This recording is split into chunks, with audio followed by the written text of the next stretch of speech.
আপনাদের জন্য কাঁকড়ার রেসিপি নিয়ে আসছি। আসসালামু আলাইকুম, সবাই কেমন আছেন? এখানে আমাদের আজকে রাত্রে 11টি কাঁকড়া নিয়ে আসছে 500 টাকা দিয়ে আমার ছেলে। তো আমি এগুলো এখন ধুবো। দেখেন আমাদের কাঁকড়াগুলো দিয়ে বাচ্চারা সাথে করতেছে। এখানে আমাদের একটা ছোটো বাবু আছে, দুষ্টামি করছে, একটু ভয় পাচ্ছে না কাঁকড়াটা নিয়ে। আসলে কাঁকড়া খাবারটা খুব মজার খাবার। তো এখন আমি কাঁকড়াগুলো সবগুলো গোটা ধুয়ে নিব। ধুয়ে নিয়ে এই রুটি ভান্ডার থাকতে আমি পাগুলো ভেঙে নিব। দেখেন, কারণ এই রুটিটা যদি খুলে ফেলি তাহলে আমাকে কামড় দিতে পারে। তা আমি ভান্ডার মধ্যে থাকে এই পাগুলো ভেঙে নিচ্ছি। তো আমি আমার ছেলে কাঁকড়াগুলো কেটে নিচ্ছি। আমার ছেলে আমাকে হেল্প করছে। এক এক করে সবগুলো কাঁকড়া কেটে নিচ্ছি।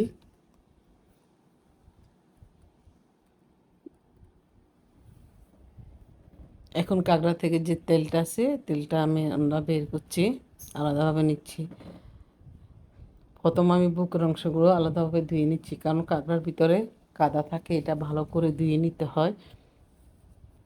আমি এক এক করে সবগুলো আলাদাভাবে ধুয়ে নিচ্ছি পরিষ্কার করে।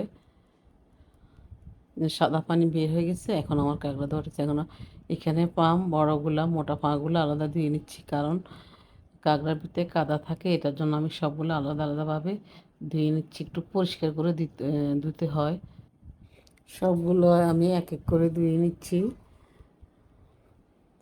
এখন আমি ছোট যে পাগুলো আছে চিকন চিকন, ওগুলো আলাদাভাবে ধুয়ে নিচ্ছি। এখন দিচ্ছি আমি এখানে তেল, ডিম, এটা আলাদাভাবে রাখছি। এটা আলাদাভাবে দিতে, কারণ কাঁকড়ার ভিতরে ময়লা থাকে, তো যা আলাদাভাবে আমি পরিষ্কার করে নিচ্ছি। এগুলো হচ্ছে ডিম আর তেল।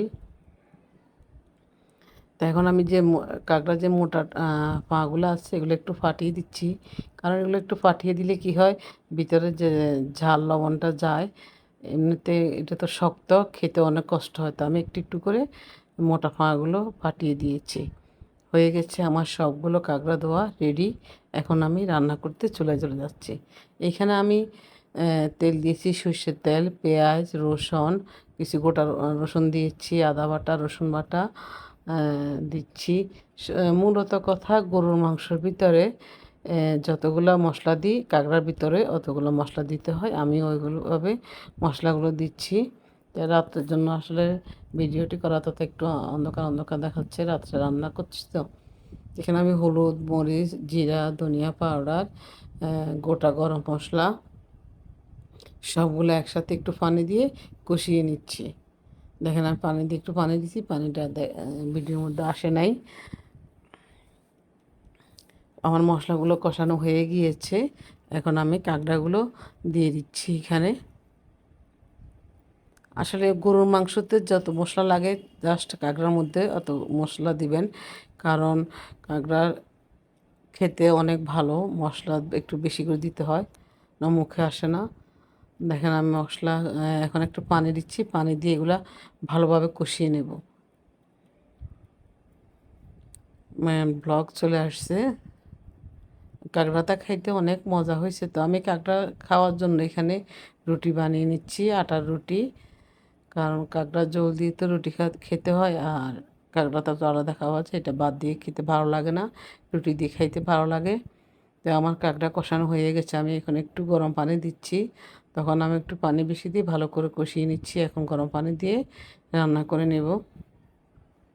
এদিকে এই চুলায় আমার রুটি ভাজা হয়ে আসছে। আমার কাঁকড়া রান্না হয়ে গেছে, রেডি টু সার্ভ। মাশাল্লাহ, খুব ইয়ামি হয়েছে। ধন্যবাদ সবাইকে।